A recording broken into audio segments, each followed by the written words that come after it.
Hello everyone, 14ই August আমি বর্ধমান আসছি এই ফার্স্ট টাইম। এতদিন বর্ধমান থেকে তোমরা অনেকে এসেছো আমার কলকাতার ক্লাসে, এইবার ফার্স্ট টাইম আমি যাচ্ছি বর্ধমান। সো বর্ধমানে আমি তোমাদেরকে কি শেয়ার করব সেই ডিটেলসটা তোমরা অনেকেই জানতে চাইছো। আমি বলে দিচ্ছি, আমি তোমাদের সাথে দুটো লুক মেইনলি শেয়ার করব, একটা ব্রাইডাল অ্যান্ড একটা রিসেপশন। ব্রাইডাল লুকে আমি তোমাদের সাথে শেয়ার করব ইন্টারন্যাশনাল টেকনিকে একটা glass skin ultra HD finishing makeup. খুব অল্প সময়ে কী করে এই ফ্ললেস মেকআপটা তোমরা রেডি করবে রিয়েল ক্লায়েন্টে সেটা, এবং ইজিলি একটা হেয়ারস্টাইল।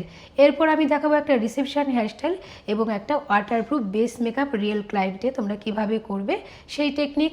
থাকছে মেকআপ বিষয়ে আরও যাবতীয় খুঁটিনাটি কোশ্চেন এবং তোমাদের সমস্ত ডাউট ক্লিয়ার হবে এই ওয়ার্কশপে। সো আর দেরি না করে নিচে দেওয়া কন্ট্যাক্ট নাম্বারে তোমরা অবশ্যই তোমাদের স্লট বুক করে নাও। এই সেমিনারটা অর্গানাইজ করছে সোহানা বুটিক রেন্টাল কালেকশন এবং ডিডি মেকওভার। সো আর দেরি না করে নিচে দেওয়া কন্ট্যাক্ট নাম্বারে অবশ্যই তোমাদের স্লট বুক করে নাও। সবার সাথে দেখা হচ্ছে 14ই আগস্ট।